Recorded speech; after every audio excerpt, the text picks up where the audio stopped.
Pam, right? I know. Oh my goodness. So I am trying to remember what is at the Sportsplex upstairs.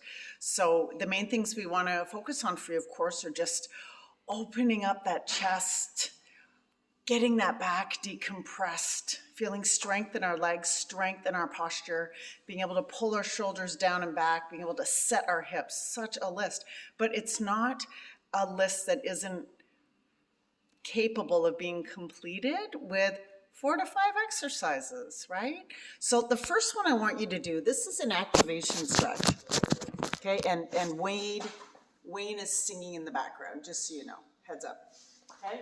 So first thing is you want to either grab onto something and pull yourself down.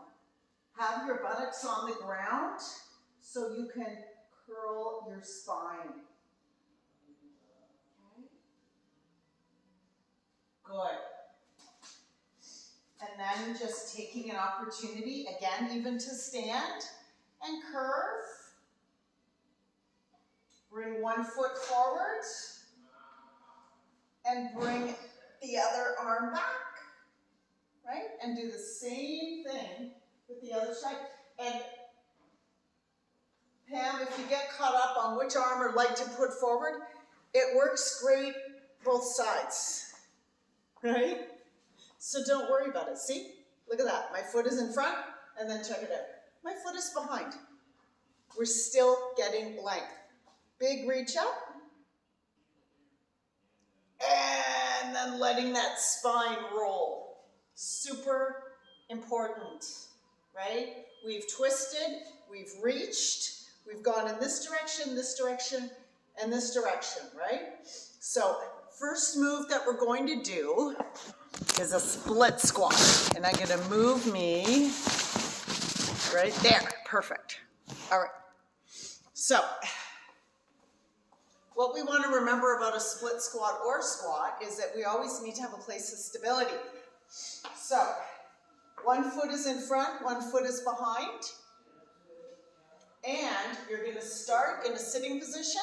You're going to squeeze your glutes, you're going to hold a weight here, and you're going to squeeze up, and then press up, and then come down. Tap, squeeze, and come up. And then draw yourself down, okay? There's move number one, split squat with a press.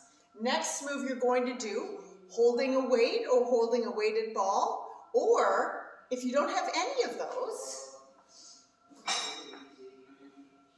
you can also squeeze a ball, so you have an isometric squeeze here, and you can come down and draw up.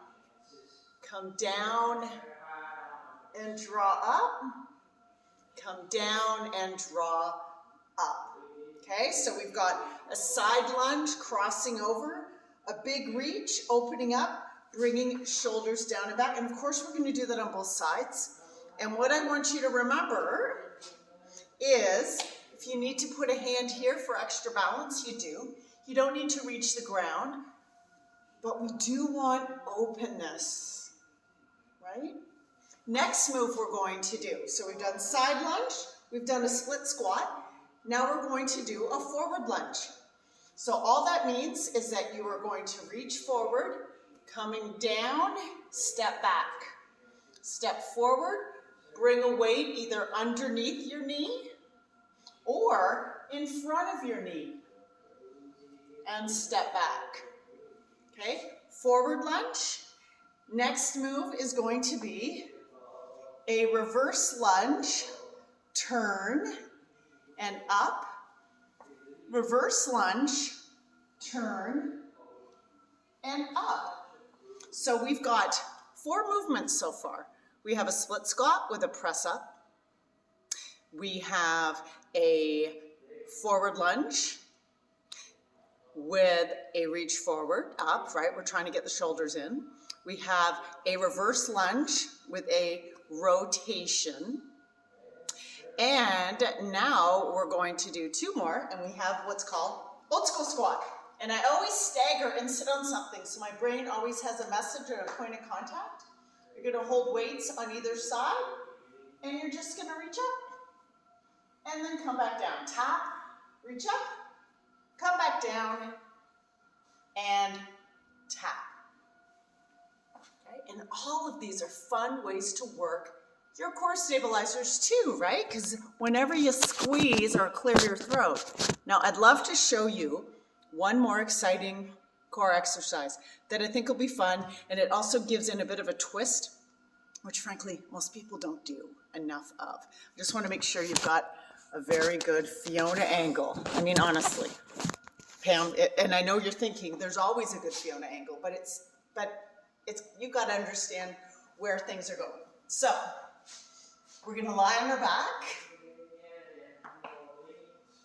right?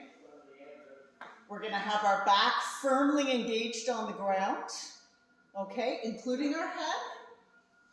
And you're going to hold a weight or a ball up. Knees are bent 90 degrees. Other hand is out to the side. And you're going to keep that hand up. And you're just going to rotate those knees side to side. You can have your feet on the ground to start. And then as you get more comfortable, right? And then you can eventually bring yourself up for a whole leg. It's a beautiful rotation, lots of sensory awareness with your spine.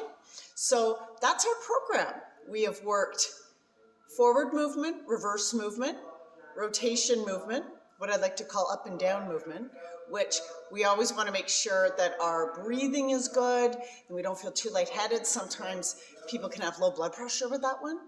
And we're also working core stabilizing, balance, and agility, which are part of our kind of functional support system. There are secondary characteristics of fitness and movement. So it helps us with the other moves. So from all these moves here, that's going to support your yoga. And if you need me to put together 5 or 6 for a machine, I just want you moving and reaching, extending all of those movements that we talked about to just get things moving, get things going. The more blood moves through our body, the more blood can support our brain and just all those good feelings of like, I'm moving, I'm doing something, I'm feeling better. And honestly, that's all we need, isn't it? Hope you have a great day.